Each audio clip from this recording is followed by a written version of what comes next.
Suppose I wanted to move one of these disks. How could I do it? And obviously that's one way of doing it. But there is another way.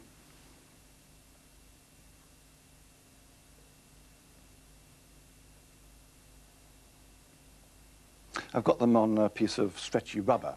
So the second way of doing it is simply to stretch the rubber. And it's the movement of the rubber itself which carries the disk along with it. Now, this, in fact, is a very good analogy for the expansion of the universe.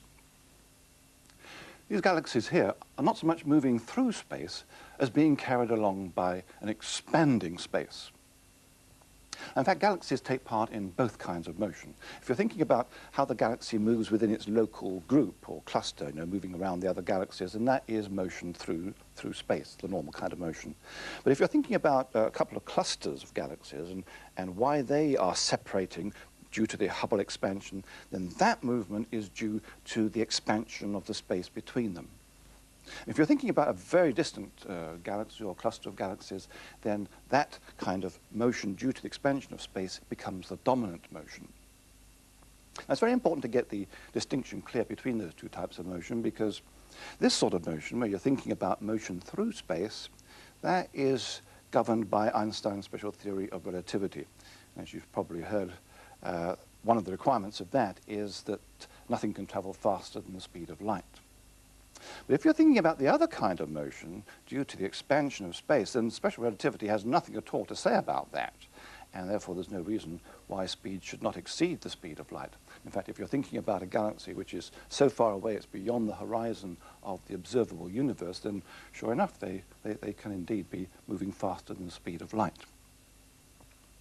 Right, now, this is actually quite a good analogy in as much as not all distances here expand. As I stretch the rubber, the disks themselves obviously don't change in size. And that is also the case with the galaxies. Although the space is expanding, the galaxies themselves do not change in size. And that's because they, like the disk, are a bound system. In that case, what you've got is gravitational forces holding the stars together. And that not only holds the galaxy together, but it keeps it the same size. So it's only the distances between galaxies that change. Actually, of course, it's pretty obvious that you can't have all distances changing, otherwise you wouldn't actually know that anything had happened. If you have a distance which it doubles in size, but I measure that with a ruler, which also doubles in size, you get the same answer. So you can't have all distances changing. There's one way in which this is not a good analogy, and that is, of course, that the rubber sheet has got edges to it. And as far as we know, three-dimensional space does not have an edge or a boundary to it. It just carries on. Also, this sheet has got a central point, which I think would be somewhere like there.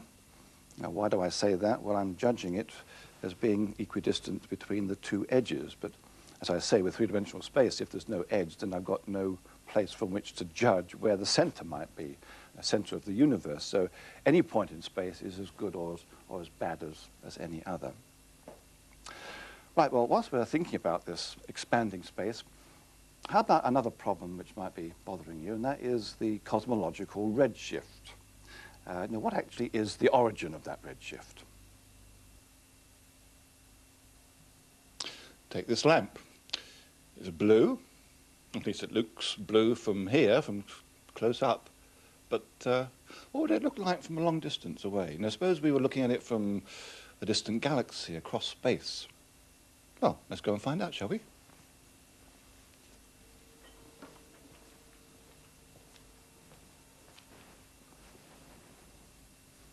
Well, from over here, it looks as though the light is red.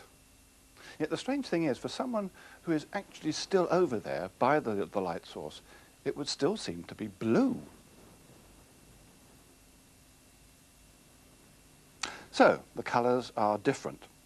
And that means, of course, that the wavelengths will also be different.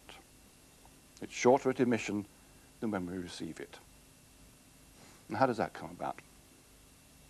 Well, once the wave is traveling towards us from the distant galaxy, the space between us and that galaxy expands. These humps aren't bound to each other, so the distance between them, well, they will also expand. And the further it has to travel, the more it will expand.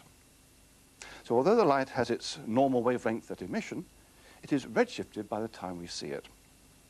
The lengthening of the wavelength occurs during the journey, and not at emission, which is what would happen if we had a normal Doppler shift.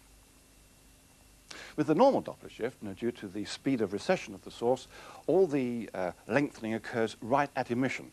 And what we pick up is just simply that wavelength which was stretched out at the very beginning. Here what's happening is that the lengthening occurs during the journey. And the bigger the distance the light has to travel, the greater will be that lengthening. And that's very useful because it means that if we know what the wavelength was at the beginning, and we do know that from the atomic levels and the chemistry of the source, then from the redshift we can work out what the distance to the source is going to be through Hubble's law. The only trouble is that we don't know Hubble's constant particularly well, but, well, we're getting there.